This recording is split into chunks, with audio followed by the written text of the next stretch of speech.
Okay, good evening, good afternoon, good morning. Those who join us all across the world. Thank you for joining us today and welcome to this month's webinar hosted by the UK chapter. Also happy to welcome our friends from the Birmingham, US, not UK chapter.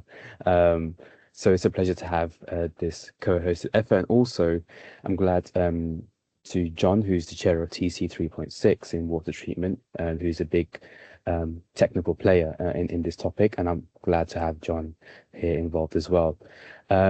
So before we start, I'd like to welcome our speakers. So Darren, John, Professor Oliver Opal, and Charlie. I'm sure they'll introduce themselves when they start speaking. And I also would like to welcome our friends from the Birmingham chapter, if you would like to say anything before we kick off with Darren. So yeah, welcome, Joseph. Yeah. Thank you. Yeah, I'll just speak quickly. Thank you, UK chapter, for inviting us to this webinar and the Board of Governors for setting this all up. Look forward to hearing on this topic, and hopefully we can find ways to do something similar in the future, maybe with us hosting as well. Great. Thank you very much. We look forward to continuing this partnership moving forward. So before I start, sorry, I'm just having people asking for a link. So before I start, I am meant to read an MASHRAE Code of Ethics as per the standard for every meeting. So I'll read it quite quickly. So an MASHRAE meeting will act with honesty, fairness, courtesy, competence, inclusiveness, respect for others, which exemplify our core values of excellence, commitment, integrity, collaboration, volunteerism, diversity, and shall avoid all real or perceived conflicts of interest.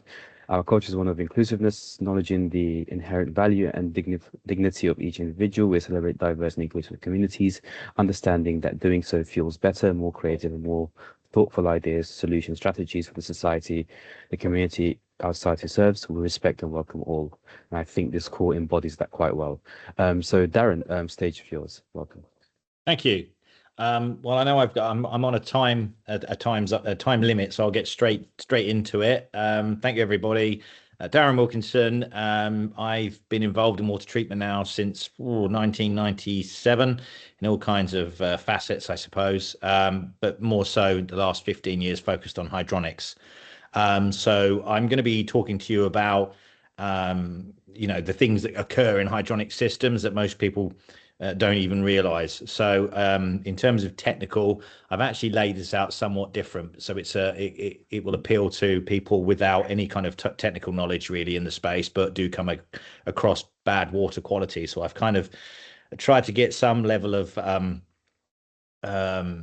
ideas from sort of taking the Steve Jobs approach, if I'm honest. So hopefully I'll do him some justice, as it were. So without further ado, and it was working so swimmingly, but for some reason my okay. So I always like to use sort of analogies and metaphors. I find that's a really good way for people to understand a hydronic system. For those of you who are not too familiar, essentially think of it like the human body. We have our heart, and that is a pump, essentially a biological pump, pumping blood around our body to pass us, oxygen, nutrients, all the things that we need. And a hydronic system essentially is the same, except we're passing, realistically, energy. We want to transfer energy around the system, and it's a hydronic system. So we're using an electrolyte, we're using a fluid. And so it's really important, just like the body, that we keep those pipes clean, essentially. But there are what I call villains that will run around our system and cause us havoc. So with a hydronic system, consider it really, and this is a very basic schematic, but I always say consider that, in a heating system in particular, call it a chemical reactor to be dramatic. There's a huge amount of chemistry that there's a play that wants to occur in our system. When it's running at much lower temperatures, and particularly as we're moving to more efficient sort of lower temp systems, think of that as an incubator. Okay, so we're at play now with microbiological organisms, which also in turn create corrosion. So I like to call it the villains. So we've got different types of villains in our hydronics that want to cause us mayhem and cause us, absolute havoc. And there are different types of villains, essentially, that are lurking, waiting to strike, okay? And the most common one that we always generally refer to is corrosion, okay? But corrosion is a very broad term. There's different types of corrosion that is looking to occur in a system, from uniform pitting, galvanic, erosion, and MIC, which is microbiologically influenced or induced corrosion. So again, bacteria are actually the culprit in this case. And they will have different forms, as it says there, but also different routes as well. So that's another thing that's important to understand with corrosion is actually kind of what is the catalyst at the very beginning. Typically, they all thrive in most cases on oxygen, including the bacteria. There are some bacteria that will thrive in low oxygen content environments, but in most cases, particularly premature failure early on is normally attributed to high levels of oxygen that are getting into the system. So first of all, when we talk about villains, we've got the clogger. So in our body, we're all familiar with if we have too much cholesterol. So I don't mind. I like a McDonald's occasionally, but we all know that if we have too many, at some point our artery is going to really build up with cholesterol and we have high blood pressure. In a hydronic system where we have corrosion and we have bacteria and all these sorts of things and leaky systems, we will end up getting, as we've seen in hydronics, you get up this build up. Essentially, we call it a plaque in the body. In our system, in a hydronic, we call it magnetite, we can call it scale, we can call it biofilm, typically the ones that are not often, or fouling are often referred to. And the impact, as you see there, is, our pumps generally fail. Pump seal failures are normally the first giveaway. But when we have a pump seal failure, what it doesn't show us, as much as dirty water coming out the pump seal, it doesn't tell us what else has occurred in the system in terms of damage and integrity. We then have the invader. So in our body, if we get bacteria in our bloodstream, now thank goodness the days that antibiotics came out, but getting an infection and certainly getting sepsis is deadly. And people often overlook that actually bacteria getting in hydronics is an issue. Where does it come from? Well, actually it comes from the top-up supply water typically, or it could even be your glycol fill system perhaps you're using because you don't have a sufficient glycol in the fill-up area of the system. But generally, yeah, low levels of bacteria thrive in mains drinking water that we drink. Shouldn't contain pathogens, but they certainly contain bacteria. And in a stagnant environment, that bacteria will flourish, it will grow, and in time that will create all kinds of havoc, from eating our inhibitor to our glycol to creating all kinds of gases that people assume is air, but it can be bacterial. So we get localized corrosion and call it the internal fever. That can lead on to the microbiological monster, which we call biofilm. So biofilm is a horrible, slimy sort of texture, gelish kind of texture that bacteria produce to really kind of thrive and create their own sort of ecosystem so they can metabolize. But it's a sticky kind of substance. So if you've got pets and you ever rinse the pet's water bowl out and occasionally you think, right, that needs a proper clean now, I'm not in such a rush getting out the door. You might feel that little bit of slime on the inside of the bowl, and that's actually biofilm. Well, actually, what that can look like, for example, in this photograph, I've actually seen it on a 4-inch bit of Victolic pipe, and it was actually 2 inches thick because the chiller manufacturer was wet testing the chillers and were left wet. Unfortunately, that doesn't stay there. It has a process of detachment, and that detachment will find itself inside strainers. It will block control valves, and it can also be abrasive ultimately as well. So that can really impact any inhibitor regime.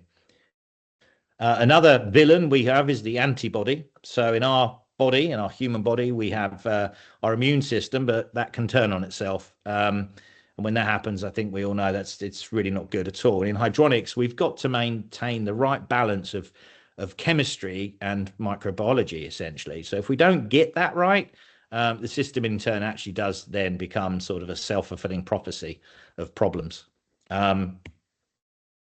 We have the blocker, so the sudden stops in our bodies. The last thing we want is any kind of clots occurring in our bloodstream. Well, in hydronics, we can have either construction debris that's in the system. It can be pockets of air. It could be any really sort of foreign object or even the buildup of corrosion deposits that can actually suddenly be a one-stop blockage and cause an issue. Now, strainers are there to catch the bricks, as I say. So, but they're typically 1,000 to sort of 800 micron in size. There's still a lot of big enough particles that can block plate heat exchangers, fan core units, and particularly when we look at the size of some of the orifices now on these very modern systems that are extremely efficient but extremely unforgiving when it comes to bad water quality. We have the poisoner. So this is really about where are we filling from? What is the quality of the water? Are we actually poisoning on our hydronic system because we haven't considered where the makeup water is coming from, or even down to if we're using glycol and it's pre-mixed or it's mixed on site, but what is the quality of the product that's going in the system as well? And some people assume glycol as inhibitor, but it may not. So in essence, you are ultimately poisoning your system if you're filling up without any kind of inhibitor or managing the corrosion process. Recently, I was on a project in Pennsylvania where the engineer was supporting the client. The water quality was bad. They were bringing totally demineralized, or should I say deionized water to site to fill up the system. And when I was hearing about all the brass failure and copper failure, my first question was, can you show me where you fill the system? And then we got to the bottom of that one.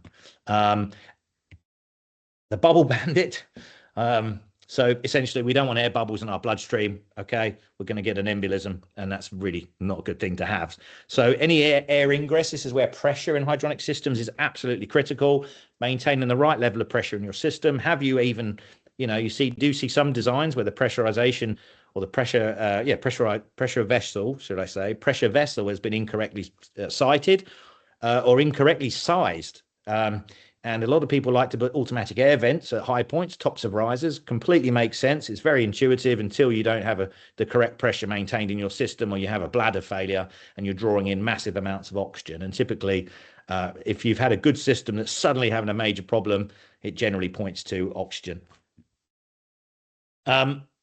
So we have to think about when the water wants to turn hostile and what sort of things. pH is often one that many people will look at if there's been a drift in the pH. For those of you who remember days at school, chemistry, so pH 1 is very acidic, or as acidic as it gets, and then pH 14 is as alkaline as it gets, or caustic. Both are very aggressive. Typically in closed loop systems, if we have aluminum or aluminium for us Brits, the pH band typically for aluminum is what we'd call neutral. So if 1 is acid, 14 is alkaline, 7 is typically you're in the middle. So on a closed loop with aluminum or aluminium, you would be looking anywhere from 7, maximum 8.5. Anything above 8.5, it's not good for aluminum at all, and you'll start to have corrosion and degradation of that. But typically in systems, and I know where I've been traveling across, particularly the US and Canada, not many heating, like boilers in particular, or metals that are actually using aluminum. They've moved away from that. So that actually means 9.2 is the magic number, typically, a sort of slightly alkaline, it is alkaline state of water will actually help maintain and sort of mitigate corrosion. You can't stop corrosion. Anyone says, I've got something that stops it, technically is inaccurate. We can only control corrosion. Glycol degradation. So if people aren't maintaining the right levels of glycol, they've had a leak, that glycol, you can end up having bacteria eating it and producing glycolic acid, which will drop the pH to an acidic state, and that will really drive corrosion as well. So glycol, friend or foe, I call it the Goldilocks zone. Okay, it's got to be just right, as Goldilocks, as the story goes. So again, contractors will typically value engineer a project where they can. They may say, well, it doesn't really get that cold here, so we don't need, 25, 30% glycol. The issue with that is if you get sub 25% glycol, you seriously run the risk of the bacteria now eating it as a food source, and you wonder where your glycol's gone. And too much is very, very aggressive. Again, the same project I was helping out with is actually West Virginia, not Pennsylvania, West Virginia. Not only were they filling with deionized water, but unfortunately, when I happened to be there with the rep, I asked the guy who came along, who's the tanker guy, who was coming to survey the job. You're the glycol guy, I said. He said, yes. I said, Can you tell me how do you add the glycol to your these systems? You know, you're going in at what, 30%? Yeah, 30%. He said, well, we let them clean the system, but we let them drain the system. Then we pump it in, concentrate, and then we fill it up and we run the pumps. He said, it's not in there long, so it shouldn't be a problem. And I had to pull him to one side when no one else was around. I said, let me tell you, sir, that is a problem. Anytime, glycol, whether it's propylene or ethylene, is extremely aggressive on metals and aggressive generally. So you really want to premix that either, you know, from a tanker, but premix it as it enters the system, or added premixed glycol. I said, because the other thing is you can't guarantee, one, how long it's in there, but two, more importantly, how well balanced is the system, and you're not going to have pockets of very aggressive chemistry occurring. So I'm just realizing the time, so I'm speeding up. We get to the burnout after all of that. So just like the body, if I want to eat McDonald's every day of the week, and trust me, I could, and then, you know, too many heavier nights and all that sort of good stuff, I'm at some point going to collapse, and it doesn't take much at my age. So that's the same for a hydronic system. If we don't manage things correctly, things do burn out in hydronics. So pumps overwork, we have gas, we have premature failure. So design engineers are designing, you know, energy modeling, or digital twin, as it's called in the UK. Really, all of that getting down in the weeds of energy efficiency goes out the window. There are different types of corrosion, and I'm probably going to struggle to get through all of these now, but each corrosion, and to be honest, you know, this is all available on the internet if you need to look at it, but there are different types of corrosion, and each one will give its own sort of fingerprints as well. One that is definitely overlooked most often is the bugs, really, the microbiological induced corrosion. A lot of systems will shut down when they're not needed in use, and they remain stagnant, and you're opening up the gates for the bacteria to really cause you an issue. But there are different types of corrosion just to make yourselves aware of. But what does it all mean when we're looking at designing efficient systems? You know, the DOE in the US, for example, are, you know, pushing very much on the ECM motor pumps efficiency. Well, if you get scale buildup, it's a thermal insulator, but biofilm's about 3 or 4 times more of a thermal insulator as well. But these things naturally want to occur. Again, when we design systems, we're focused on energy efficiency and system performance. But if any building you went to and in the middle of winter said, oh, we're here to drain down your heating system, no one needs to be a HVAC specialist, but they know that's not a good thing. So suddenly water becomes, you know, at the fore, and everyone's suddenly aware of the water in the system.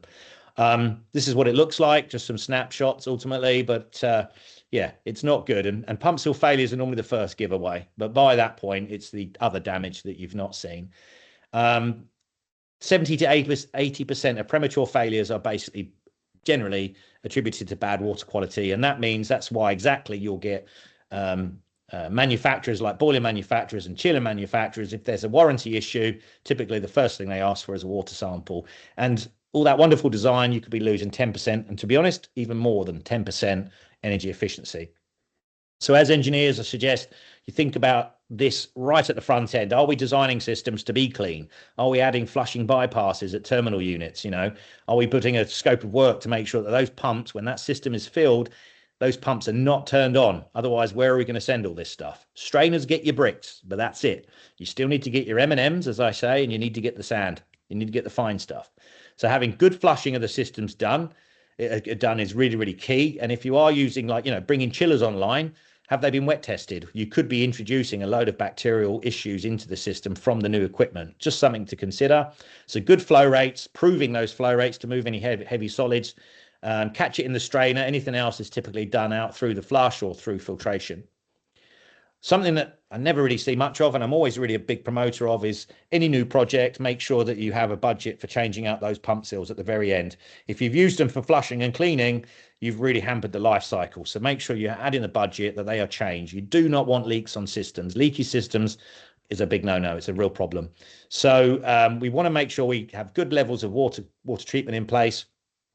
And we want to be on top of it. I really am driving through this now, but make sure you're on top of your chemistry. Make sure you're on top of your microbiology. Keep things moving, just like the human body, or we wouldn't leave the car on the driveway for 6 months. We wouldn't expect it to start, or the brakes not to seize. Hydronic systems need to be circulated. At least 1 hour in 24 is something that BISRIA advise, and I'd echo. Make sure we're monitoring the chemistry and dosing if you are using any chemicals. There are non-chemical treatment approaches as well. But ultimately keep on top of monitoring your chemistry, and keep the system clean ultimately. Know your leaks. Many systems, RPZ valves, even glycol fill. Are we monitoring? Do we know if we are putting excessive amounts of water in our system? Making sure we're then monitoring the system as well thereafter. Don't just assume everything's okay, whether it's manual, whether it's online, but think about monitoring the water chemistry and your corrosion rates. Importantly, right the way through, cradle to grave, make sure that we have records and really SOP, standard operating procedures, so we do not deviate as we go through the life of the system. And just sort of wrap up, really, I use the human body as an example, but also car. You know, if you drive a vehicle, most of us do, we need to change the oil. We know we need to change the oil. So it's really important, just like in a hydronic system, is as important as making sure that we have clean oil circulating. And everyone loves an acronym, so I've come up with this one. Well, actually, with a bit of support from ChatGPT, I am not going to lie, but clear. Okay, so keep circulation. Okay, stagnation kills hydronics. Leak control is key. Know if we're losing water and what we're doing about it. Equilibrium with your chemistry and your pressure. And actually, I should add microbiology there. Analysis, you know, just like going to the doctors. Are we getting checkups? And then making sure that we're deploying remedial action. That is it for me. I'm really sorry if I've eaten into anyone else's time, which I may have done, but I know we're a bit slightly late over the line. But yeah, thank you very much. And I'll stop sharing now and pass the floor. And I know we've got questions at the end. Thank you very much. Actually, right on time. So I apologize for adding unnecessary stress to your presentation. But thank you very much. So our next speaker is Professor Oliver Opel. So Professor Opel, the stage is yours, and thank you very much for joining. Yes, hello everybody. I'm very pleased to share my insights with you. I very much enjoyed to speak from Darren. It's always a pleasure. And well, one point he made already clear. Well, nobody looks inside the pipes, right? Besides us. And well, we did also. We had some time ago a survey, a field test for heating and cooling systems in buildings. And what you can see here is, I will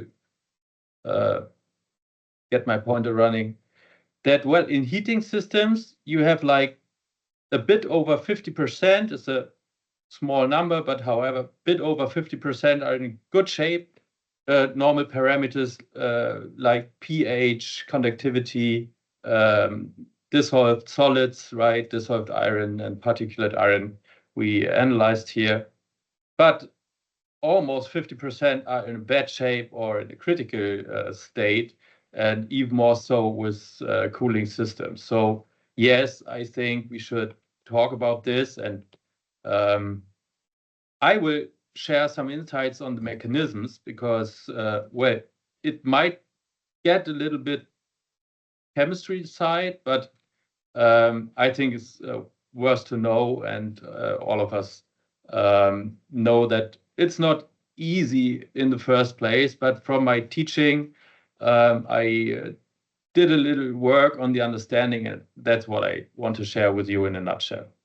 Okay, everyone knows oxygen is the driving force for corrosion, right? If there's no oxygen, well, microbiology can do its thing, but normally oxygen is the driving force. So oxygen wants to have the electrons from the steel, right? And in the steel, the electrons are like in a cloud. They're easily movable.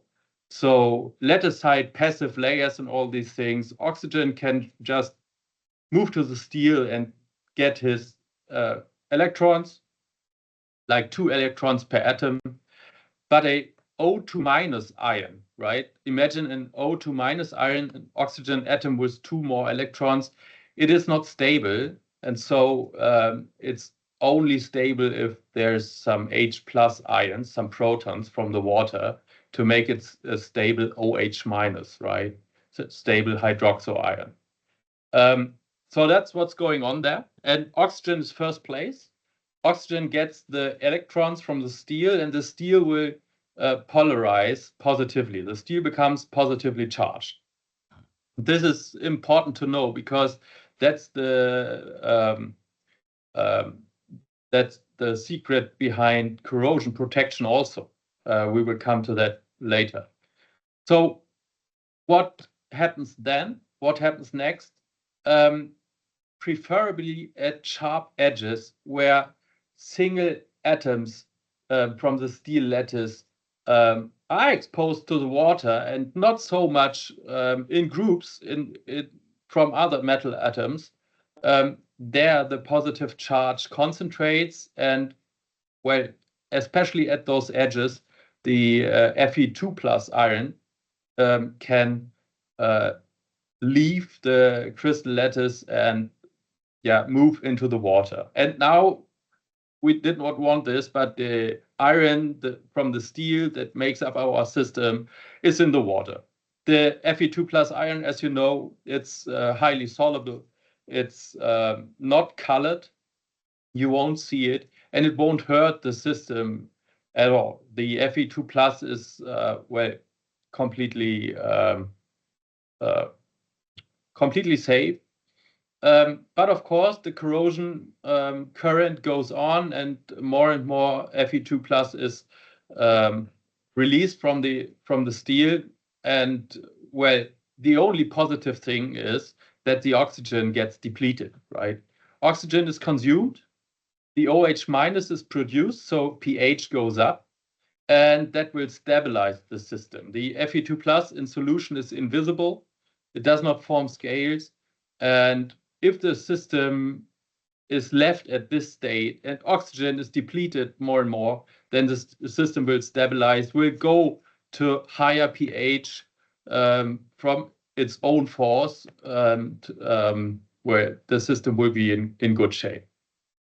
But normally things don't stop there, because iron, as you know, is not only available in the 2 plus form, it's also available in the 3 plus form, where the 2 plus form is the form that will give the oxygen more electrons more easily, right? The redox potential of the reaction Fe0 to Fe2 plus is more negative, so there are more electrons that are easily abstractable. So oxygen will first attack the metallic steel, the Fe0, but if there's excess oxygen, then also the Fe2 plus ion could be oxidized.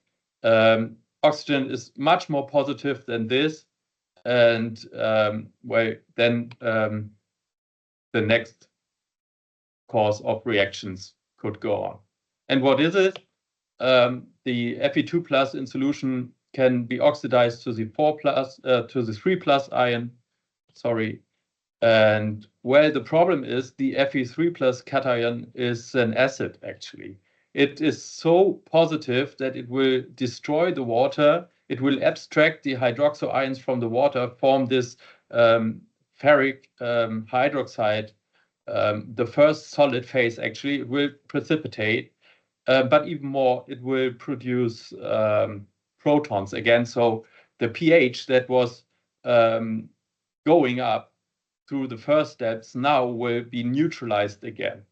And what you get is this red-brown residue, right? This indicates the excess oxygen. Well, we always say in corrosion in these systems, it's about apple juice or Coke, right? And this is the apple juice type. This is from excess oxygen. If you look at the overall process, this is the first step we already discussed. This is now for 1 iron atom, not for 2, as in the former slide. So 2 electrons go to the cathode, are consumed from the oxygen. The oxygen will consume H plus or produce OH minus. It's the same. So here H plus is consumed. Also here H plus is consumed again. In total, we have 3 times H plus that is consumed per iron atom. But during dissociation of the Fe2 plus and formation of the iron hydroxide, we will get 3 H plus again. So you see this is exactly the same. So this step here leads to alkalization. But if then there is excess oxygen, the alkalization will be destroyed, and you will get your former pH from your filling water, right? And whether it was 6 or 5.5 or 6.5, if you have excess oxygen in the system, the pH won't go above that by itself. Okay, I have a look at the time. You know, the red-brown residue, it is very flaky. It's quite porous. It won't passivate the system. So the corrosion is going on and on and on underneath the scales. Magnetite is better, right? Magnetite, the black water, the coke, it is a sign of low oxygen concentrations, because there is still some Fe2 plus that is left in the water. But what is scary about the magnetite is precipitates at the nanoparticle size, and this from this soluble complex. So the complex is solved in the water. It can go behind field, it can go into your valve, and besides, the magnetite is magnetic and prone to build up on pumps and stuff. The magnetite can go into your valve and precipitate there and make damage there. On the other hand, it is a more dense structure, and so it passivates better, a little bit better. But well, the thing is, too much magnetite will block pumps and valves. Darren talked about that. And there's a nice rule of thumb. If you want to calculate this, it's easy. 1 milligram of oxygen that goes into your system, and you can calculate like oxygen ingress through plastic piping or oxygen ingress through seals. It builds up magnetite by this factor, right? This is a precursor of magnetite. Is green rust. This is very low iron concentrations, actually below 0.1 milligrams per liter, below 0.1 ppm, but you can see it. This is a precursor of magnetite, so this is actually a good sign. If the water looks like this green, it's not copper corrosion here, but of course you could you could exchange it with copper corrosion, but this is green rust, so this is a good sign. Very low iron concentration on its way to form magnetite. Well, on the other hand, this apple juice here is not at all good. Like, is lime juice okay? Apple juice not at all good. It's like 200, 100, 200 milligrams per water per liter water. Actually, this is from a glycol damaged system. Okay, so far, I think most of you heard about this, but I want to come back to the mechanisms. And this is the positive charge of the steel surface. Well, this is the basics of corrosion protection. It's not that comprehensible, I think, in the literature, so I made this up. Actually, the oxygen takes up the electrons. The steel is positively charged, and then you have your phosphate, you have your nitrate, you have your molybdate, you have your phosphonates, you have your aromatic, or this is benzodiazole structures, and they are attracted to the positively charged surface and building a layer, and that layer is protecting the steel from corrosion, right? So this is the basic of anodic protection. Most anions are actually these large molecular ions, right? Carbonate also. But we have, they all are forming passivating layers, and they all protect from corrosion better or less. And of course, you need to have good dosage, so the passivating layer is all over the system, not leaving any spots out. But there's one ion, actually from the halogens, the most popular is chloride, right? And what is the difference with chloride? Chloride is a comparably small single atom anion, and so well, it can form really concentrated negative charge. And if you ever wondered why chloride is promoting corrosion much more than any other constituent in the water, this is the issue. So you have to imagine a really big groups of chloride, right?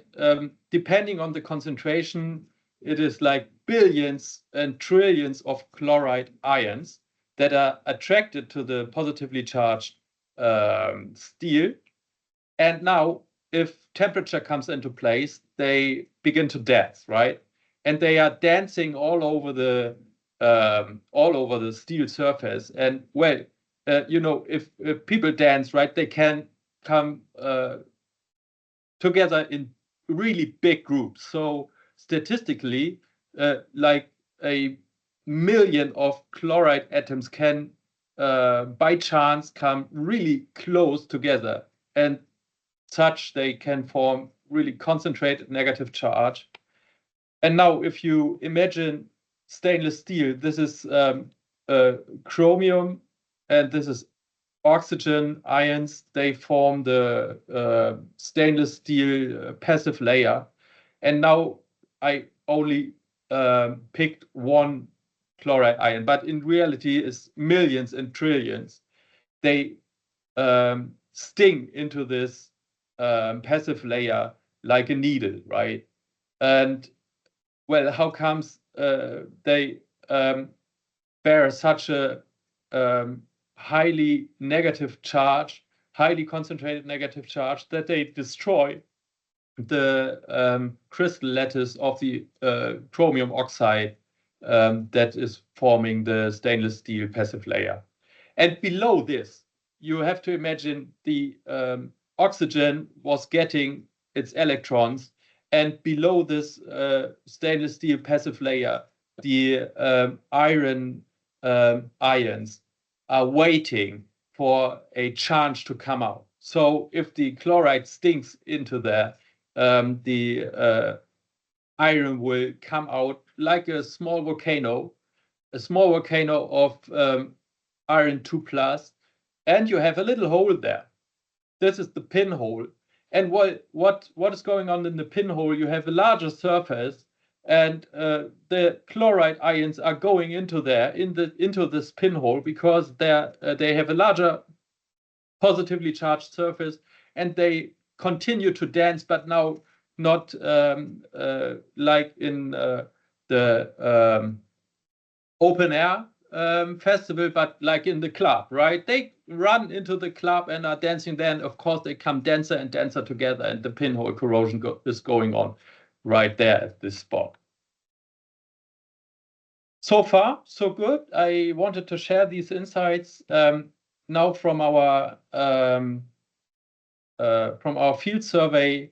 I never thought that chloride could have negative impact on corrosion at small concentrations like 50 milligrams per liter. But that was what we found. In a number of 63 samples, we, of course, had a lot of samples that show nearly no corrosion, no Fe2+ in solution. But we had a large number of systems that are here below 15 milligrams per liter, 20 milligrams per liter. But, well, you see also these 10 micrograms is not really much, right? We have no system, we have found no system in our field survey that showed higher amounts of iron 2+ in solution below this line. And this is like 25 systems here. And the other systems, there it depends, right? Chloride does not necessarily lead to much corrosion. It depends on oxygen ingress, of course. These light blue and light red indicate low pH also. So with low pH, of course, you get higher corrosion, more iron 2+, but below 15 milligrams per liter, we did not see one system. These were all closed systems, not open for oxygen. We did not see one system that is affected by bad corrosion so far. Okay, that was the abiotic side. I have like 3-4 more slides on microbiology because Darren also mentioned that.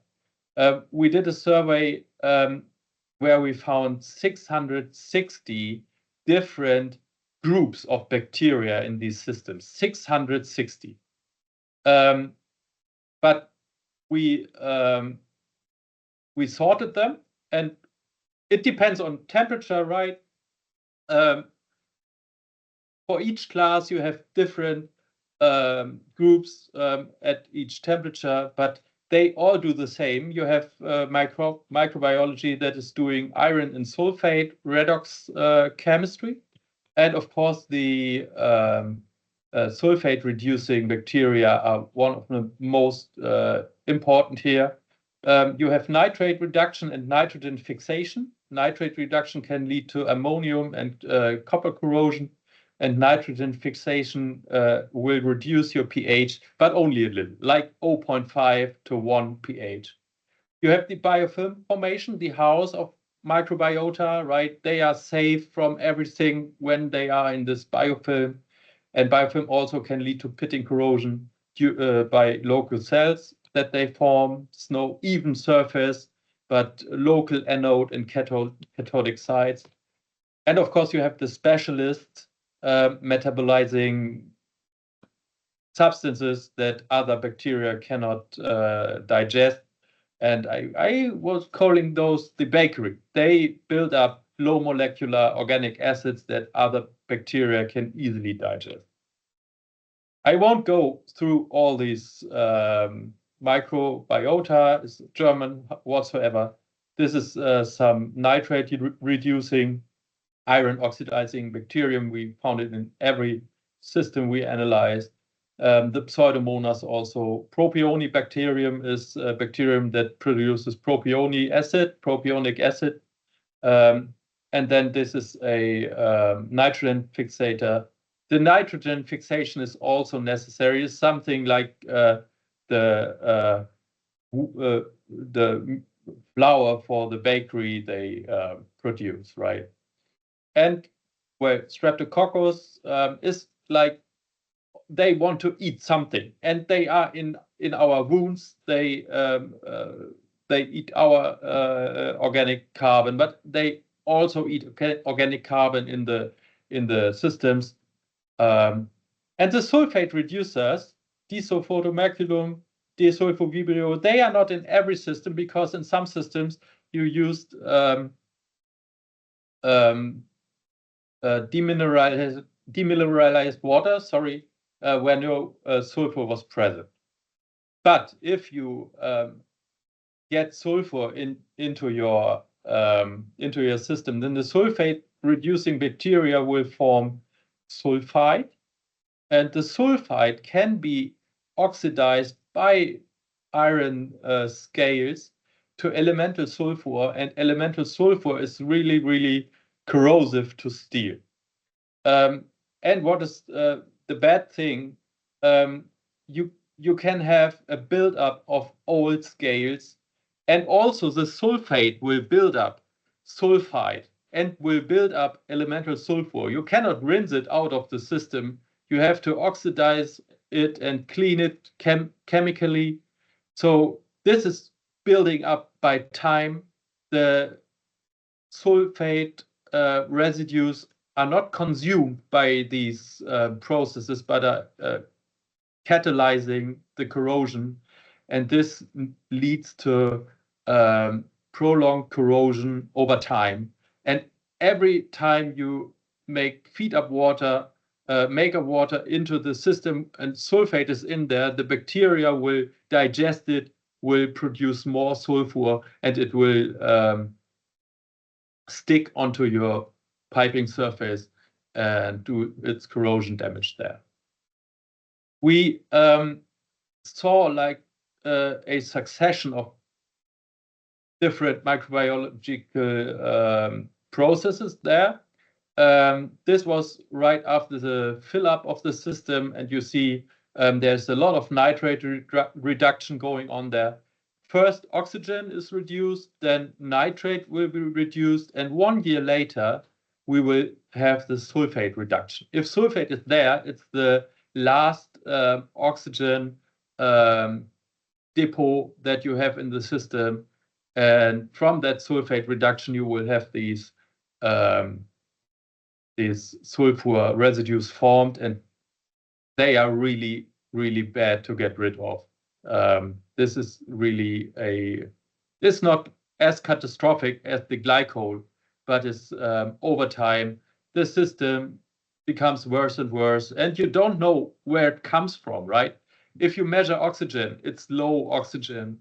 It's made up all of steel, and it should alkalize, but you cannot see it. The pH is like 7.5. You have like 2 to 3 milligrams per liter of iron, and you don't know where it's coming from. That is sulfate reduction going on. And also you can have flash corrosion. I was in Manchester once, and it was a commercial building, and they had problems with it. And they were flushing the system. And before flushing, it was like 17-20 milligrams per liter of iron, so a bit too much for commissioning. And then they were flushing the system, and after the flushing, we had 100 milligram per liter of iron. And after the second flush, we had 200. And it turns out that there were sulfur scales accelerating corrosion when the oxygen was coming in freshly into the system. Okay, so summary. We all know oxygen is #1 enemy. Chloride is its companion. Chloride will depassivate and will accelerate corrosion a lot. If we can manage to keep the oxygen ingress little, the pH will alkalize and stabilize the system by itself. That's the best case. We should keep sulfate out of it. We should keep organic carbon out of it. But without sulfate, organic carbon is not doing that much of a damage. So demineralized water is a best starting point, as Darren also said. And if oxygen ingress could not be prohibited, we need to use corrosion protection or materials that don't corrode. But that's hard to achieve. Thank you very much. Thank you very much, Professor. Really appreciate it. Thank you very much for the quick rundown of your work and your research. Okay, the questions are coming in, which is good. But I'll pass it on to John as our next speaker. So John, it's all yours. Thank you. You're on mute. I think I hit it twice and unmuted and then remuted myself. So I want to thank Darren and Opal both for the presentation you just gave. And also, I took a different approach with how I put this together. And I was talking more in specifically around the heat network optimization guide and not really as much on the chemistry. However, they brought up a number of points and I was taking notes. So I'll talk through some of those things because it seems like that may be what you all wanted information about. And I can also provide some additional information afterwards on some of the chemistries that are available, ranges that you might want to use them at. But a couple of things that they talk through, which are really important, are really the corrosion and microbiology. Water treatment in general looks to address 3 different things: corrosion, scale, or any kind of deposition, so scale or bacterial, and then the bacteria themselves. And so a couple of things I do want to clear up is you can have corrosion without oxygen. I think both of the previous presenters made comments about oxygen, and oxygen definitely fuels corrosion and increases it. But there are methods or mechanisms for corrosion. Hydrogen evolution, sulfate reducers can work in iron reducing bacteria, nitrate reducing bacteria, all grow best in anaerobic conditions. The iron bacteria are facultative anaerobes, so they work fine in both oxygenated and unoxygenated water. And then there's what's called sweet corrosion, which is corrosion due to carbon dioxide in the water. Also, as you heat the water, there's less oxygen and carbon dioxide. In steam boilers, you preheat the water and drive off most of the dissolved gases prior to the water entering the boiler. That also helps minimize the corrosion from oxygen, but that doesn't decrease corrosion. The next thing is we talked a lot about the different mechanisms of corrosion in water systems. 90% or more of the corrosion problems that you see are caused by bacteria. And so oftentimes we look for these mechanical reasons for corrosion, especially in hot water systems. It's often thought that bacteria don't grow, which is true in steam systems. However, in hot water systems, we do see a lot of corrosion due to bacterial growth. And where oxygen does come into play are the passive films that Opal just talked about. Those passive films get disrupted both by chlorides, by the lack of oxygen, and there are cathodic and anodic corrosion inhibitors that help build that passive film and keep that passive film in place. So I'll go through my presentation and talk through the chemistry part as much as I can. I'll try to vary off from where I was going to go with this and talk a little bit more about the chemistry. One of the reasons I didn't specifically go into chemistry is the chemical treatment that you would use, and kind of the question, it goes back to the question that was just put in the chat, really depends on many of the design decisions that are made, the metallurgy, dependencies, especially when you talk about retrofitting, on other decisions that are made. And so looking at the heat optimization network guide, heat network optimization guide, a lot of that goes into retrofitting to make things more energy efficient. And as you do that, the chemistry may have to change, and there's a lot of unintended consequences that a lot of times go with that. And so I didn't necessarily go into a lot of those specifics. Went into more the core principles of how you're optimizing, and so you have to understand the typologies, the flow configurations, the losses, and the system history. So oftentimes in retrofits, what you'll find is there's been a lot of damage to the pipe that was existing. So we may have had corrosion or bacteria or scale deposition. Underneath that scale deposition, you have hot spots, which weakens the metallurgy. And so when you go to clean that system and get it in good shape, a lot of times you create issues that were covered up by those problems. You may have holes in pipe that were underneath deposition, whether that's corrosion deposits or scale deposits. And when you clean the systems, you have leaks, and now you're replacing piping and parts of the building that you didn't intend on. So really understanding the history and before you make those changes, looking at what those consequences of the changes might be is really important. Analyzing the data and capturing the data, especially in closed loops, we don't generally capture a lot of data. So the question in the chat was about condenser water, cooling tower water. We generally have a lot more data and sensors on those systems or steam boiler systems than we do on hot water and cold water systems, whether they're potable water or closed loop water for hydronic systems. You want to make sure that you're stabilizing what you're doing as you go, and especially before optimizing, so you have a good baseline. Focus on the key metrics that you're looking at, and then you want to maintain that water quality and continue testing, bringing somebody in on the, a lot of times you'll have a water treatment company that you're working with, somebody with some expertise looking at that water continuously and making sure that the water quality is maintained. There were a couple comments about glycol systems. Glycol, the comment about 25%, it's actually 19, I think it's 19.7% is the actual number. I always forget if it's 19.2 or 19.7%. The reason that bacteria don't grow in glycol systems above that is due to osmotic pressure. So there may be some bacteria that can handle a higher osmotic pressure and go up to 20, need 25%. but most of the bacteria that we find in chilled water or hot water systems with glycol can't take the osmotic pressure above, we generalize at 20%. So when you see systems that run at lower percentage of glycol, they're trying to do that for the heat, for the heat capacity of the glycol system. However, they don't take that into account. When glycol degrades either naturally or from bacteria, it degrades into one of four organic acids, and I've never found a rhyme or reason to it. I've never seen a study that can explain why you form one or the other. But it's acetic acid, formic acid, which aren't as impactful. They will affect the pH, and that pH effect is very dependent on the water quality. So the higher purity water, the less acid you need because there's no buffering capability. However, the glycolic acid and oxalic acid, which is worse than glycolic acid, are the ones that generally are fairly corrosive.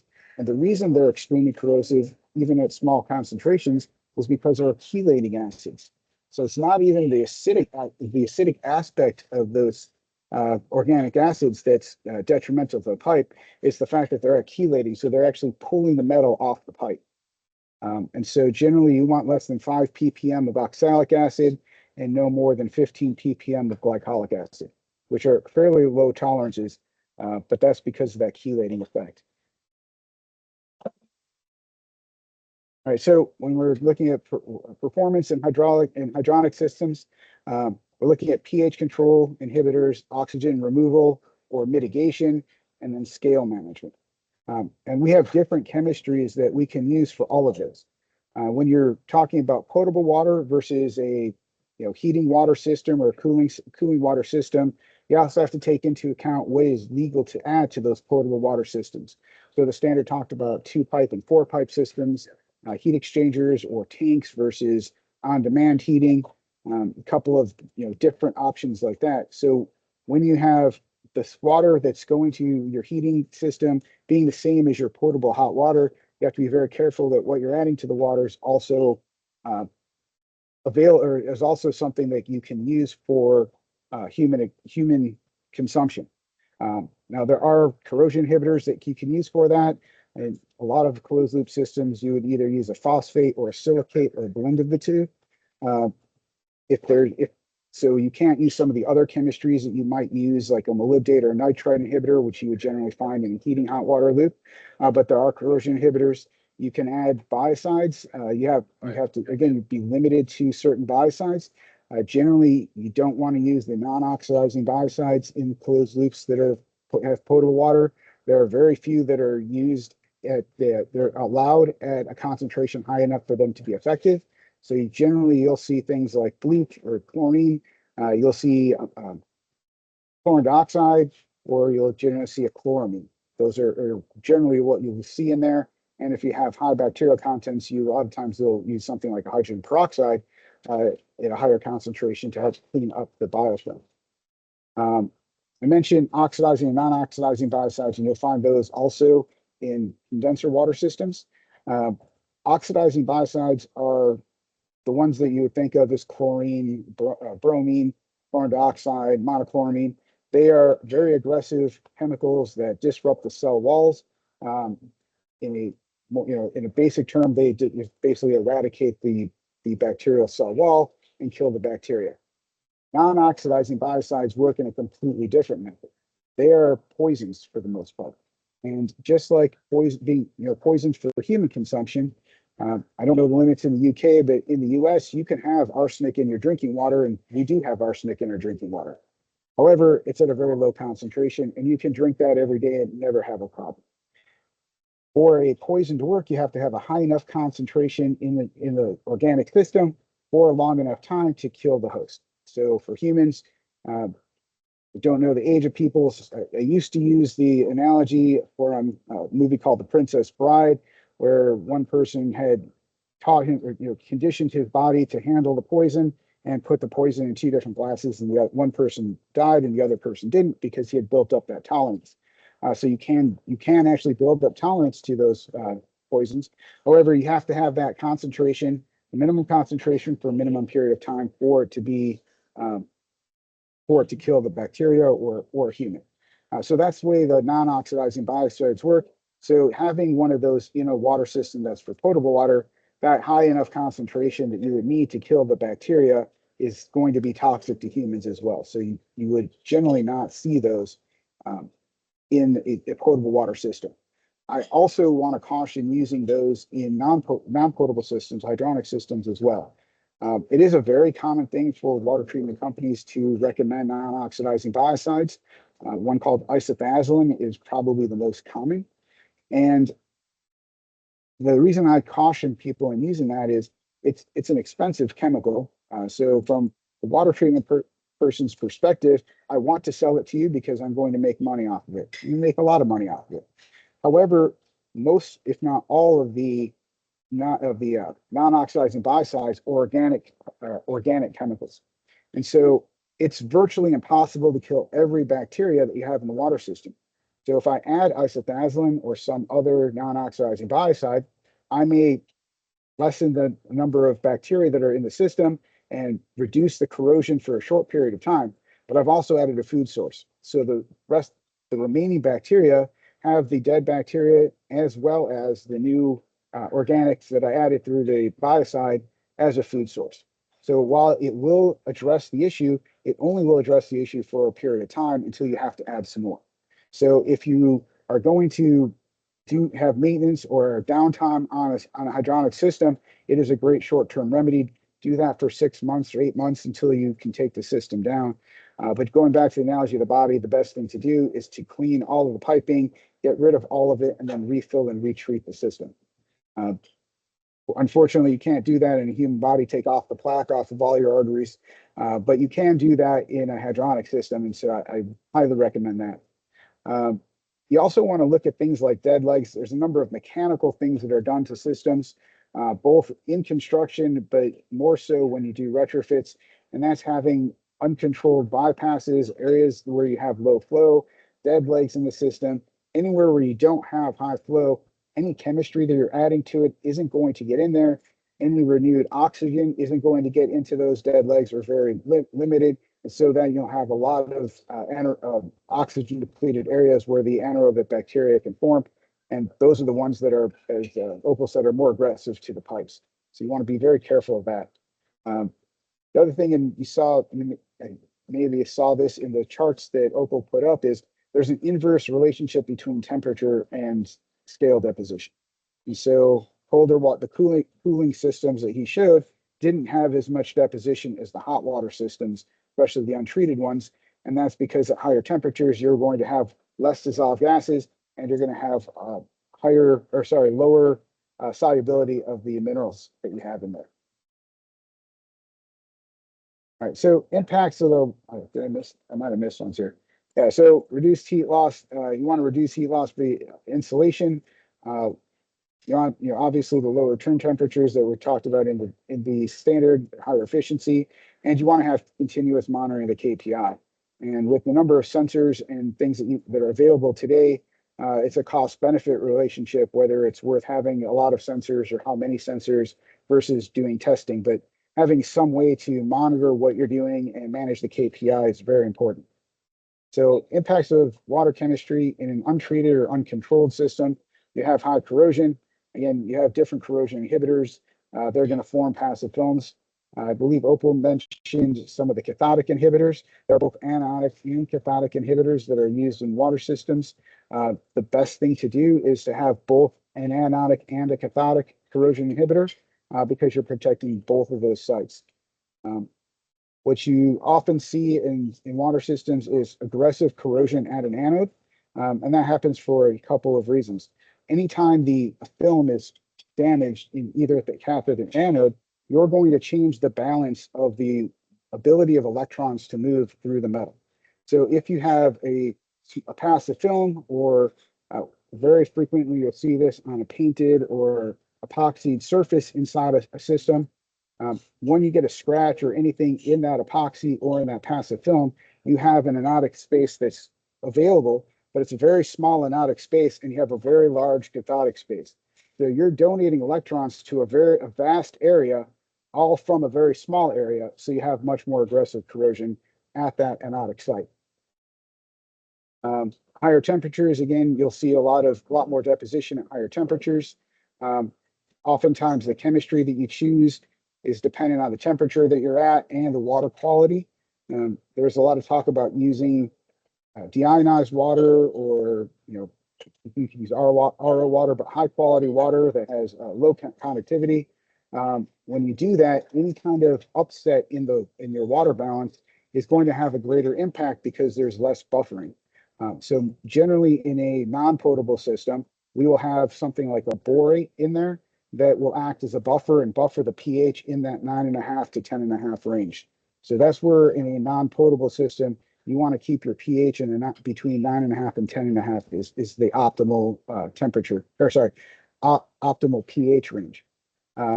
Erosion's another thing, and I believe Darren spoke on this a little bit or alluded to it. There are strainers on a lot of hydronic systems, but those are taking out the large 200 micron type particles. In a closed loop system, like closed loop heating system, cooling system, or a recirculating potable water system, any solids that are in there are going to be replenished as you lose water or use water. However, there's nowhere for them to go. So steam boiler system or cooling tower, we have bleed off or blow down and get rid of those solids. You don't have that in these closed systems. So having some kind of filtration is really important, and something that's overlooked very often. It's a very inexpensive way to take out those solids. We can easily filter down to the 5 or 1 micron range with filters that you want to change at least once a quarter.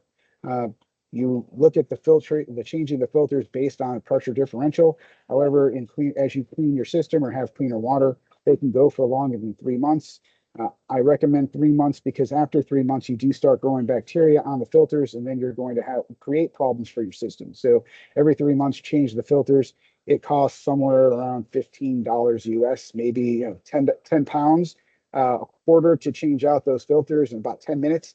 But that has an incredible impact on pump seals, lowering erosion inside of the piping, which eventually causes other issues. Obviously, you have poor heat transfer.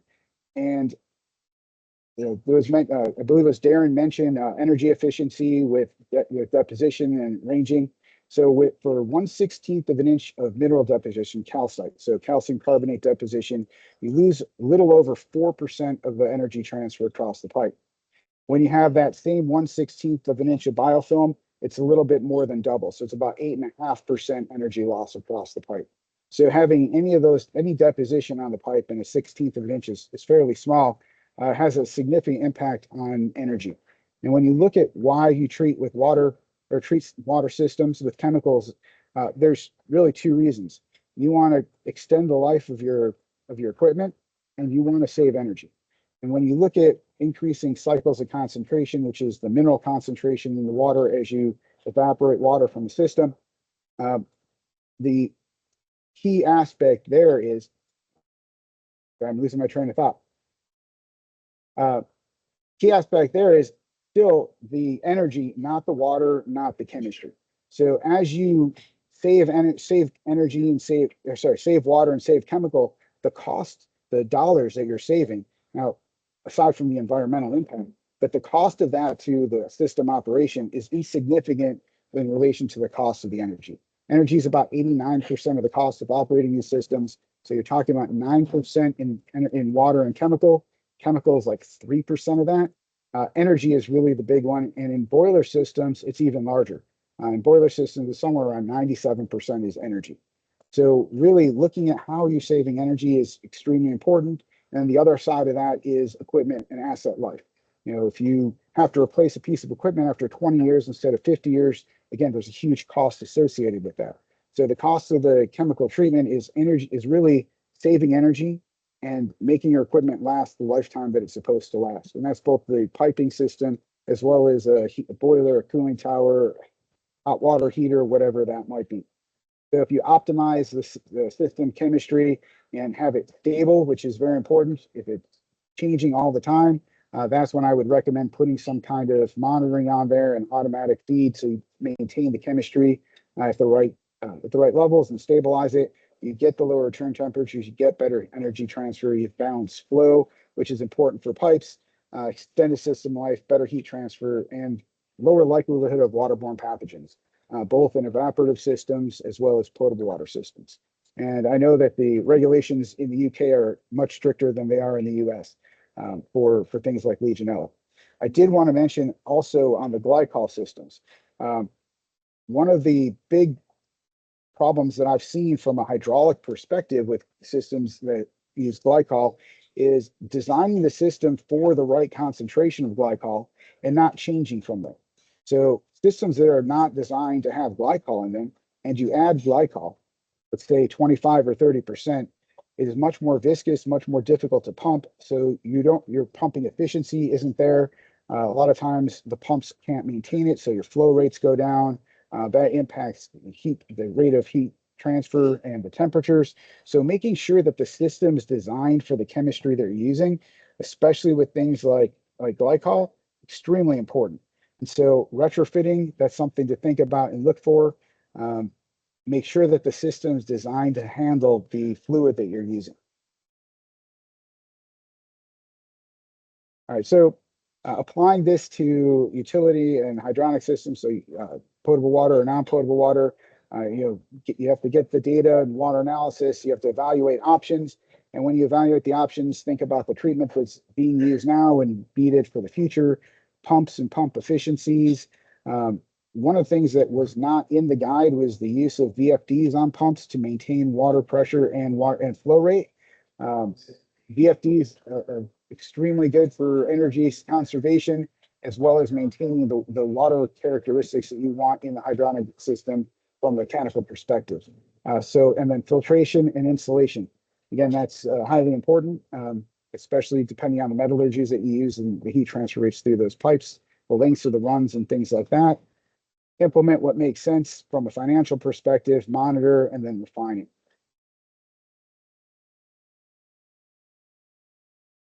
I think I'm starting to run out of time. So water treatment risks and opportunities. Corrosion is extremely high impact and high likelihood. Same thing with biological fouling. Fouling is a little less because when you look at closed loop systems that aren't losing water and replenishing water, the fouling happens less than corrosion does. So impact and likelihood are a little less.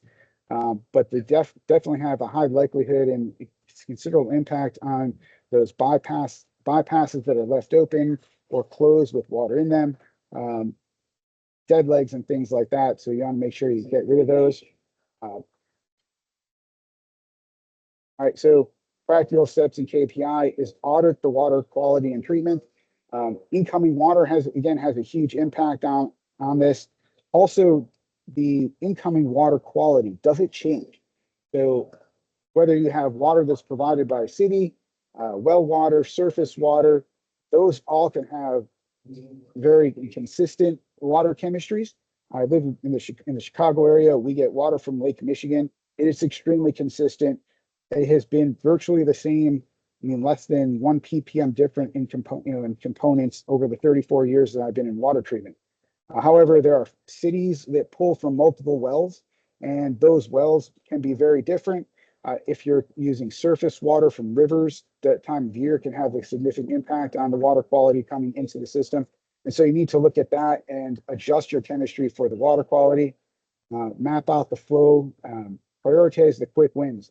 There may be things that you can do really quickly that will help generate revenue or generate savings that you can then use to implement some other longer term benefits to your system. So call to action, we can go through this. Summary is you want to balance your temperature, flow rates, chemistry. You want effective water treatment. You want to align that with the recommendations in the guide, as well as the mechanical operation of the hydronic system. And that leads to the decarbonization, energy savings, and life cycle savings.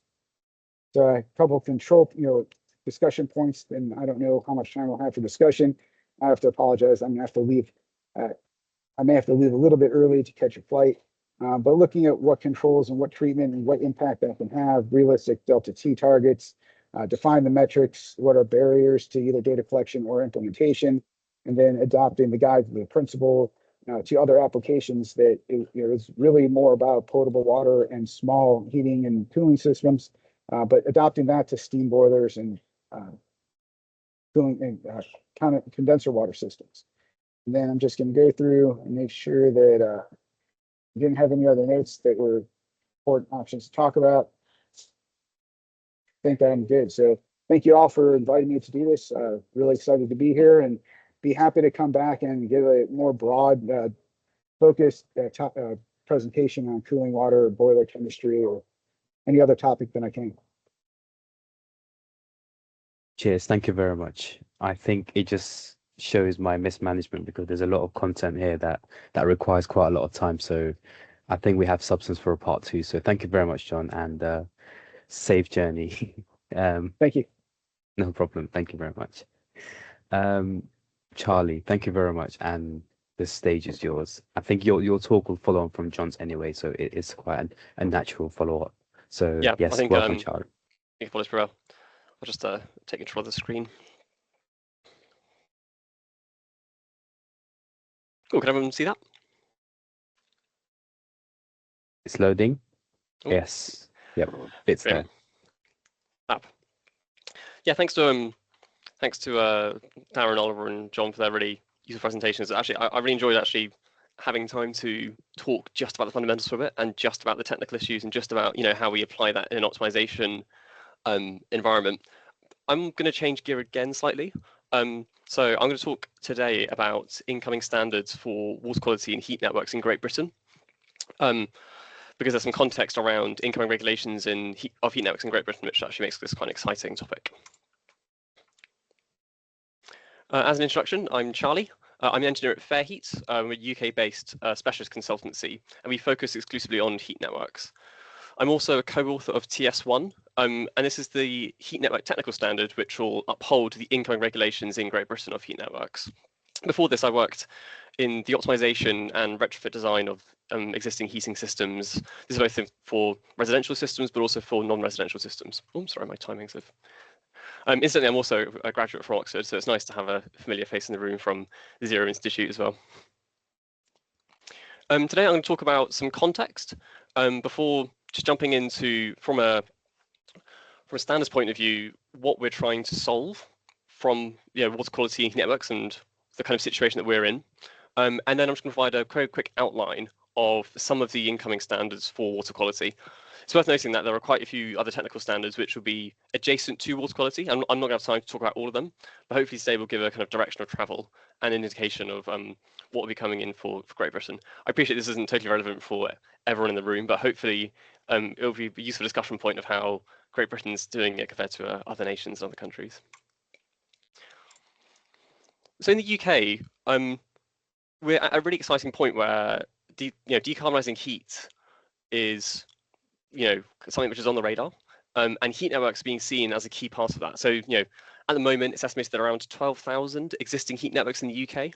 That number is actually a bit woolly. I think some estimates are closer to 14,000, some estimates are a bit below that. But government data from heat network metering billing regs I think is around the 12,000 mark. I think it's also an estimate that there are around 500,000 residential customers that are served by heat networks, and this provides about 2 to 3% of UK heat consumption.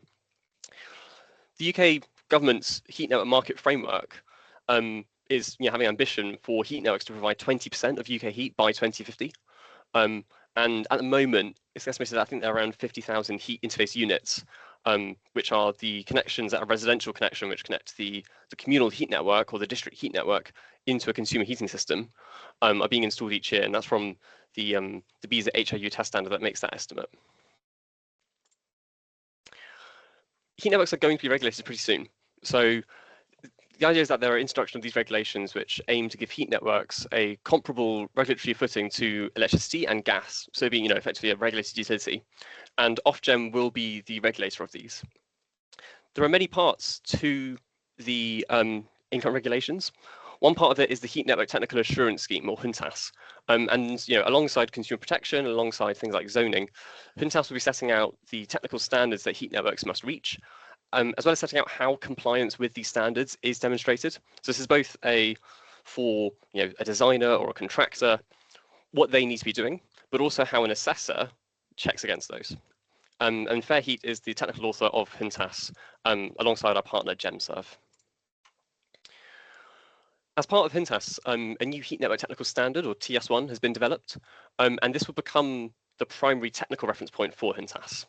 TS1 is applicable to low temperature hot water heat networks. So, the kind of things we're talking about with, heat networks where you don't need to either upgrade or downgrade your flow temperature, and things where, actually things like providing radiators or underfloor heating and things like that. And TS1 is based largely on an existing code of practice in the UK, which is a CP1 2020. As part of the development of TS1, there have been new standards which have been developed in kind of core technical areas, of which water quality is one. And this has been with extensive industry engagement.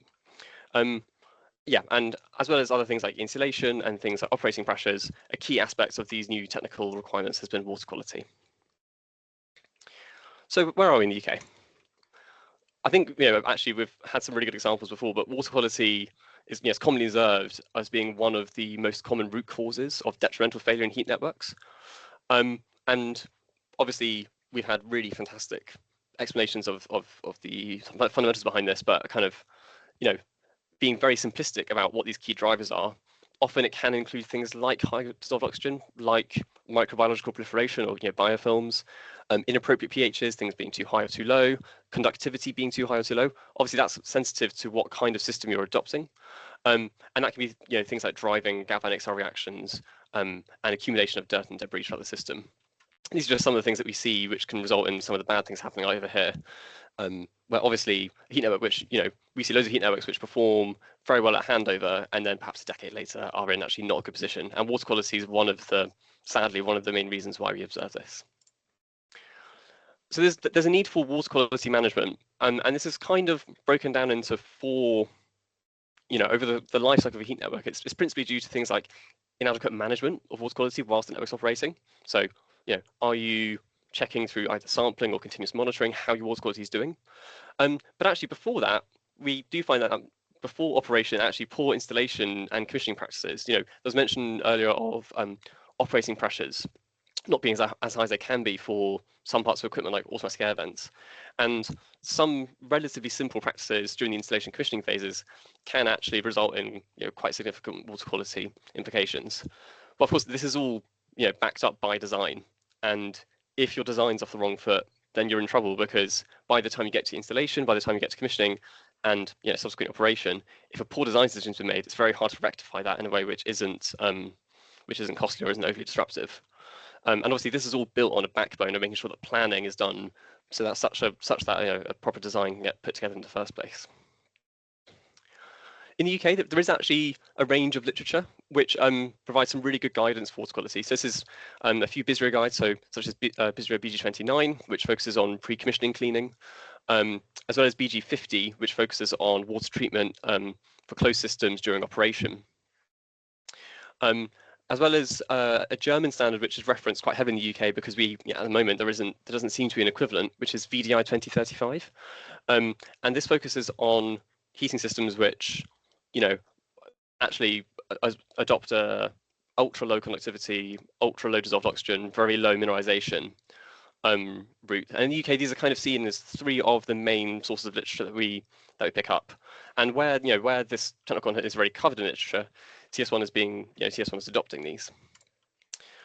But what we do find is that the literature out there provides a bit of a gap. It's spread across multiple documents and it's not always followed correctly. But it also is exceptionally focused at kind of pre-handover and commissioning stages, and during operation. We find that quite a few issues. We talked a lot about dead legs this evening. We've talked about things like stagnation. Some of the things are actually design decisions which can be mitigated against before the installation stages. So when we're developing these standards in TS1, what we need to ensure is that corrosion is sufficiently mitigated against for all types of water quality system. So whether that's people adopting chemical approaches or less chemical approaches, as well as making sure that corrosions have covered throughout all stages of the heat networks, the design, construction, and operation. So I'm just going to very quickly run you through an outline of some of the incoming standards. I appreciate this is all a bit of a whistle-stop tour, but hopefully it provides a nice bit of context for the audience. The standards in TS1 have been developed with the ideas of being preventative. So we want to make sure that things are captured early to prevent, excessively disruptive or expensive changes later on in design and construction. Proportionate. So we want to make sure that the standards which are set for smaller networks and for larger networks are actually respectful to the size of that network. Because it's, we don't want to discourage heat networks of a certain size being built in the UK. We also need to be clear in how the requirements set out apply for each type of heat network. So whether this is for district systems where your approaches for not having dissolved oxygen actually can be quite different. Using a closed system on a very large district heat network sometimes is a bit more challenging than having a closed system in a communal network within a building. And you might have to use things like steam cushions or inert gas cushions in that instance. We also want to be aligning with industry standards wherever we can. We don't want to be disrupting industry unless it's absolutely necessary. And aligning with industry standards is something that's been at the core of this principle the whole way through. We also make sure we're equitable to different water quality strategies throughout the network. In the standards, there are two broad categories which describe how water quality is managed. Within the standard, we define a chemically treated system. So this is a system where water quality is controlled through chemical treatment to ensure long-term protection of pipework and equipment against corrosion. On the other hand, a depleted water system is a system where water quality is controlled through demineralization and preservation of low conductivity in system water to ensure long-term protection of pipework and equipment. The reason why we've set up these definitions is because some of the requirements are different, and actually it's beneficial to have separate requirements for these two different kinds of systems, even if there might be both, say, a communal network within a building. The main things that we're trying to focus on throughout the different stages, kind of going top to bottom, are that at your concept design stage, and as you're developing your design, you're building a technical design for your heat network. It's really about making sure that design requirements are met. So this is both, we've talked about stagnation, making sure that's avoided, making sure there's enough circulation going through, and also it's important at this stage to set out, okay, in the future, how will I monitor my performance? Am I making sure that I have enough testing points in place, or other things like that? And that would be something that we want to be getting through at the design stage. And then later on during construction and operation and maintenance, that's when actually we'll be looking for things like, okay, are methodologies being produced prior to the installation activities? And once the installation activity has been done, have they done properly? Has commissioning been undertaken where appropriate, that kind of thing. And then once the system is both commissioned and also during operation, it's really important that we have recording of the water quality parameters. As we've kind of talked about quite this evening, it's not necessarily just one parameter is off and that tells you immediately what the problem is. It can be quite complex, and it's really important that we set out a minimum set of parameters that are recorded. So at the concept design stage, we're at REBA 2 for REBA is kind of the Royal Institute of British Architects, which has kind of sets quite a lot of really useful guidance for development of buildings and other projects in the UK. At the concept design stage, we're looking at things like initial specification of items, such as are we saying the type of water quality system that's going to be followed? If you're going to be having a demineralized system, the depleted water system, that's really something that needs to be set quite early, because there can be quite significant spatial requirements around that. And if you lose that space early on, it's very hard to get it back. It's also really important to know how the system will be filled or treated and conditioned. We mentioned earlier that in some parts of the US there's really stable fill water. Unfortunately, in London that's not really the case. And knowing are you going to be filling from the taps? Am I going to need to use water bowsers? That kind of thing actually is quite important at the concept stage, because again, all of these items can set quite strict spatial requirements. And if those spatial requirements aren't fulfilled at an early stage, it's really hard to get that space back. As we move through to a developed or technical design stage, there'll be materials that we produced which specify both how water quality will be recorded. So this is things like continuous monitoring or lab sampling, as well as assessed. So whether KPIs are in limits or whether we're noticing abnormal detrimental trends for other parameters. There might also be equipment requirements around how water quality will be managed. We mentioned quite a lot about dissolved oxygen removal this evening, and sometimes there are pieces of equipment that can do a really good job at that. Adequate provision of flushing within the network design is also quite important especially for larger networks where you might want to be doing your flushing in stages, and sometimes that requires certain isolation points in certain places as well as flushing points, and making sure that flushing can be done successfully is actually a design decision we find most of the time. As well as obviously we talked about quite a lot, but minimizing the risk of stagnation due to things like dead legs, for example. In the construction stages, there'll be production of methodologies for installation activities, and these installation activities can be things like system filling, system flushing, or other pre-commission methods, so things like closed-loop pre-commission cleaning. And then once these installation and commission activities are done, there'll be a recording of water quality parameters before handover. This is really important because it's important to make sure that before a network enters its operation and maintenance stage, that actually there's confidence that the system will perform well and will continue to perform well, or has the ability to continue to perform well. And then once the system is being operating and being maintained, recording of water quality parameters will be quite a big part of this. This will be both through maintaining of water quality KPIs, but also actually separate activities which might be part of your planned preventative maintenance. And this might be things which aren't necessarily recording, but things that need to be done. So we've talked quite a lot this evening about, changing of side stream filtration units or emptying of strainers and that kind of thing. If those aren't done properly, that can have, a non-negligible impact on your water quality. So it's important that this is something which is set out in the operation and maintenance stage. As well, of course, mitigation of stagnation. So where, circulation can't be provided the whole time, making sure that that's part of your network's usual operation, that circulation is provided throughout the network. Thank you. That's everything from me. I appreciate it was much more brisk than some of the other talks this evening, but hopefully it was enjoyable for the audience. Thank you very much, Charlie. No, very, very interesting. It's quite interesting to see how now, I guess, the role of standardization, code and legislation is playing an important impact, which for me was kind of highlighting the importance of the issue, at least to the transition for heat networks, which I know our very own Oxford is getting one soon. Exciting. Yeah. So I would like to open the floor for any questions that the audience might have. I know there's been quite a lot of discussion on the chat back and forth earlier, and John's kindly started the quest of answering these questions. So I've got a question just to allow time for others to start putting their thoughts on paper. So my first question, I think you've all touched into it. It's and Charlie, you've named the VDI standard and the MASHRAE guides, which in practice they offer two different approaches. I know VDI, as Professor Opel mentioned, it's to do with demineralization first, low pH, low conductivity, but in MASHRAE it's very chemical inhibitor focus. For the panel, what are your thoughts on this, or is it just depending on the situation that your system's in?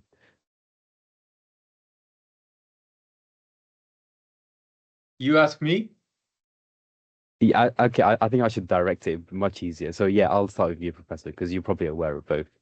Well, yes, the VDI 2035 is really, really basic, and as you said, focus on low oxygen tight systems, demineralized water. But the demineralized water is not in this standard in its newest version still.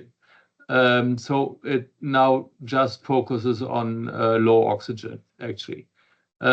Because we had a lot of people running to court, and they were asking who did the fault, and always it was the water, right? Not demineralized water, and well, people built every material like EPDM hoses that are really not oxygen tight, and they wanted to not point the finger to the user in any case, but also to the commissioner and to the construction company that did not use the right materials. This is only in buildings. This is only heating, and what we have from 2024 now is VDI 6044. 6044 is much more broad, and is also for cooling systems. And well, I can only recommend to have a look at it. Also is also for industry, but also for buildings. Not so much for heating systems, for heating networks, for heating networks in Germany is AGFW, but it's also much focused on low oxygen.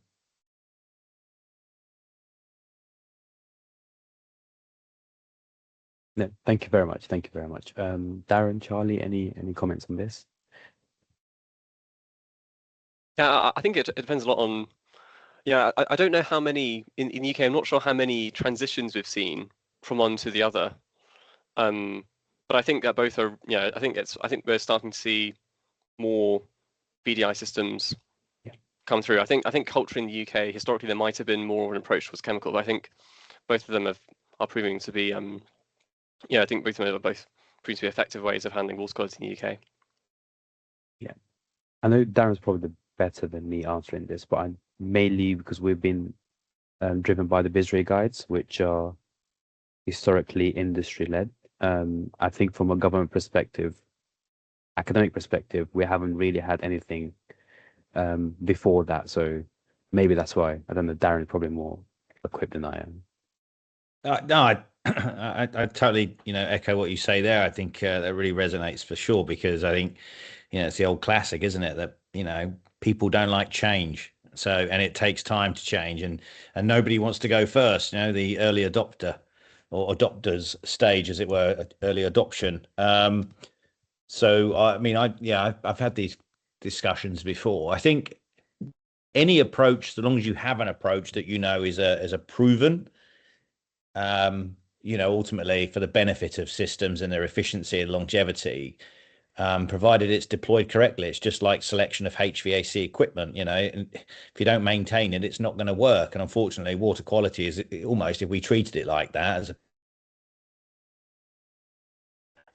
it does need attention. I've heard, I think that the risk or the challenge that's going to come with the VDI application in the UK is the space between people changing. So having a VDI system obviously is no chemicals. And how do you manage that with a maintenance technician that's taken on the contract and just thought, there's got no chemical in the system, and I've just, I'm doing the rinse and repeat on every project.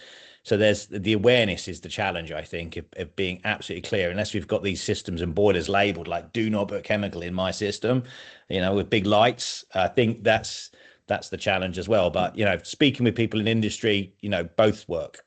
So it's very much what's relevant for the system. That's basically it, I would say. And you can't imagine what discussions we had about monitoring. The VDI 2035 group did not want to have monitoring for these systems. They wanted to have oxygen-tight systems, and then the idea was you can leave it alone. And I think really what you said, that's not true. You have to maintenance those, and you have to have a set of measures that you can apply. It is really too narrow, and that's why we had the other VDI 6044 done that is broader. It's interesting you say that. I like the BSRIA standard actually, because you have some goals for commissioning. And in Germany, we did not have those. We just put in water, demineralized or not. And in this oxygen-tight system, no one monitors if it's really oxygen-tight. And then you give it to the customer, and well, after that, everything is his fault. It can't be. I shouldn't laugh, but unfortunately, that is across places I've been. UK, US, Canada, Middle East. It's the same everywhere you go, and of course everyone thinks their water's different in some shape or form, but which I'm sure it is chemically in some way or whatever, and microbiology from a perspective. But again, thank you. I would say, like, even with the BISRE guide, I know that they've had, BISRE and the authors of those guides have had the same sort of issues. Contractors are using it as as literally a specification. And so, customers are being told they have to flush their system because the iron levels are, 2 milligrams away from the BISRE guide, or the contractor saying, no, you need to flush it again because we can't sign it off. And it's just like, it's crazy. That's the other round, right? The other way around. It is indeed. Yeah. Thank you. I guess from the presentations, it's quite a multifaceted issue anyway. So there's tens, hundreds, maybe 1,000 parameters that you need to consider in order to understand exactly what's happening, because we know the biology, as Professor Opal said, the chemistry, what kind of biology you end up having after a year's time. That was very interesting. So it's a very dynamic issue. I mean, the system itself, the materials, the water, even the setup of the main water that comes into your system anyway, it has an impact, because I guess the pipes are made of a material that would have an impact on what kind of stuff is coming into the water, into your space. So I'll read some of the comments. I know John has already started answering them as they come in, but I'll open it for you guys if you want to add to anything. So there's a question: what are the key water treatment best practices specifically for the condenser water evaporator and desorber closed loops in T3 climate where high evaporation rates quickly concentrate solids and increase the risk of scaling and corrosion?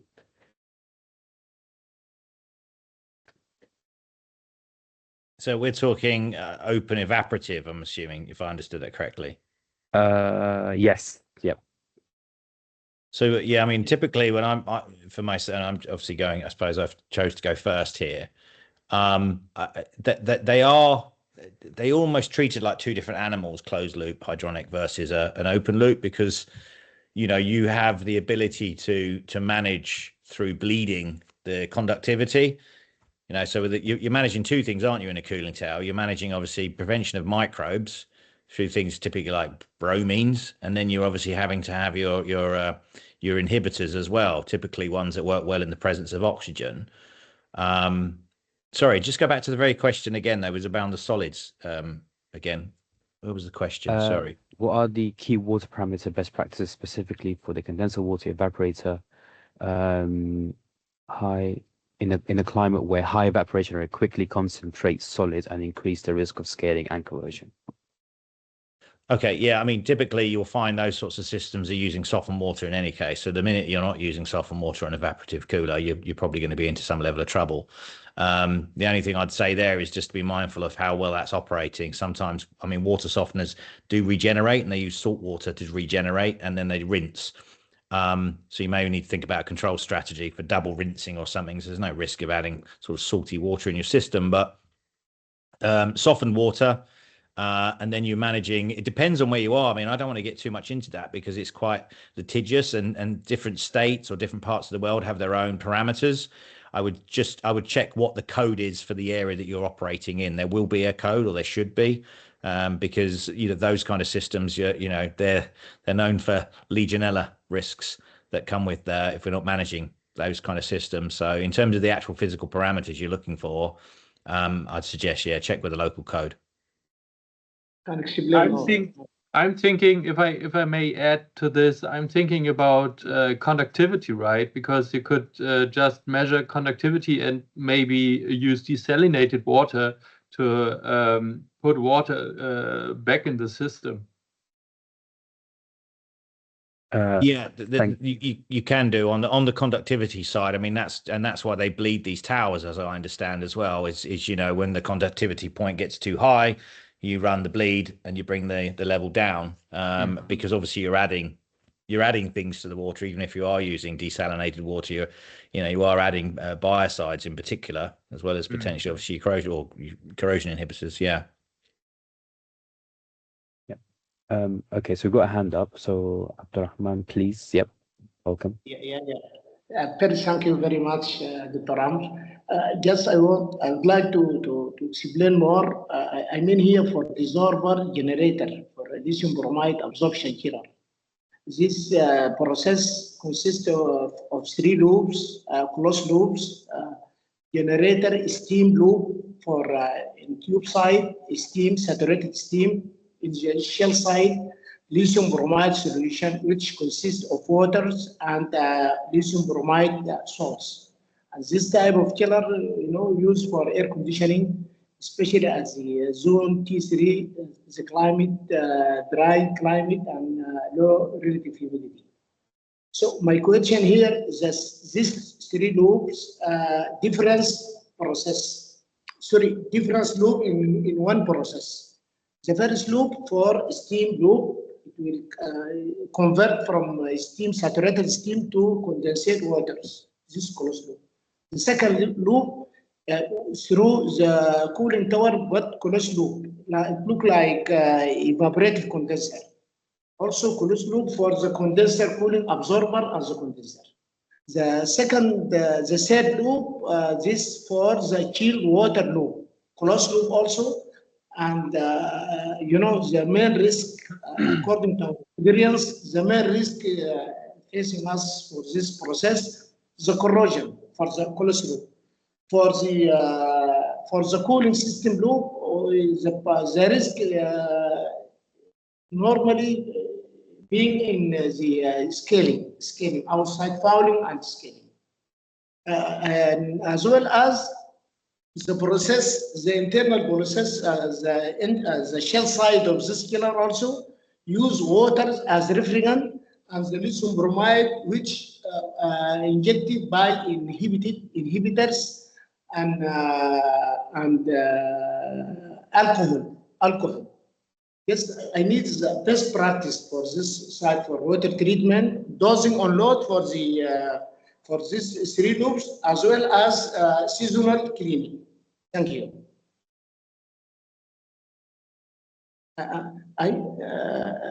Clear now? Yeah. Yep. I think. Clear?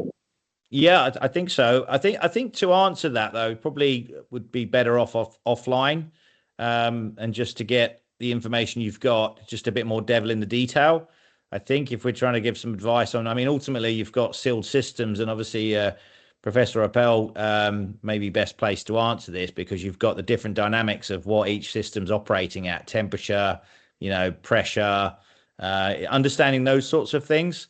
Obviously make an impact, flow rates as well, to understanding how these systems are operating. So whether one size fits all or you are adopting three different completely sort of treatment methods and parameters. I think so. Yeah, I think so. I can provide you the flow rate and the pressure of these loops. I can provide you. But Yeah, it's not no problem. Later on, we can through email or you can provide me this information. You can use my email. I gave in the talk. I will also put it in the chat now, and we can go into in-depth discussion. Darren, if you want, we can also share thoughts on this via email. No, absolutely. Yeah. I'm happy to make the connection because I think I have all three contacts, so I could do that. Also, you can add my second question also concerns this link with this question also about the costing. The comparison of the costing for the chemical treatment against the power consumption cost, operation cost. You can link this together and provide me this the information through the email through my friend Dr. I could answer that because that was my PhD, basically looking at the energy against the intervention. So that could be my small contribution, hopefully. Thank you very much. Aber, are you finished with your PhD already? I'm done. Yes, Yeah. Thank God for that. Yes. Congratulations. Thank you. Yes, thank you. I think just to add that as well, I think we are focused on the energy because that gives us, some sort of level of tangible return of investment. If we're spending money, are we getting bang for our buck, as the saying goes? Something to consider, which is always hard to hang our hat on, is other things outside of that. What's the cost of life cycle asset or asset life cycle depletion? Because there's more than just the energy to consider. There's the downtime, inefficiency in terms of reliability. So what's the cost to send technicians to site, or if you've got to change pump seals? There's a lot of intangibles that come with that of not doing the water treatment and not investing that money. And again, I was coming back to sort of basics, I suppose, but if we don't change the oil in our car, we don't necessarily. We could say, oh, how much is it going to save me? If I do change the oil in my car, as I should do, and ultimately it's intuitively we would say, well, if we don't service the car as often as we should, we're certainly not going to have that car here probably even in 5 years, let alone hoping it's going to do us well for sort of 10 or 15. So I think that's the other piece to keep in mind. You have to have a broad mind when it comes to water quality, is that there's hidden costs that you won't know until they're upon you, and by then you wished you had invested in the water quality management. But if you've got these systems and they've got water, or they require water treatment, then I would just say it's worth the investment regardless, because you need to put oil in a car. You need water treatment, water quality management in these systems. Yeah, I think we saw it under research. So Darren is also part of my project as the industry supervisor. So we did see essentially there was a very strong correlation between pressure flow, because we looked at different configuration pressure flow to see how that essentially might cause premature failure or energy penalties and so forth. And you could see that over time there is a creeping cost in terms of, number one, your energy and your pump. So your pump head becomes significantly affected. And I think at some point the experimental rig was showing like essentially double energy consumption. And then while playing around with the pressures and flow, you could clearly see that the pump is essentially being damaged just by running it at low pressure, low flow. So as Darren said, there was a lot of instances where there were losses, and losses weren't just necessarily energy, but just performance losses, quick buildup of sediments, blockages were common from what we saw. Yeah, so it's multifaceted as we've mentioned. So yeah.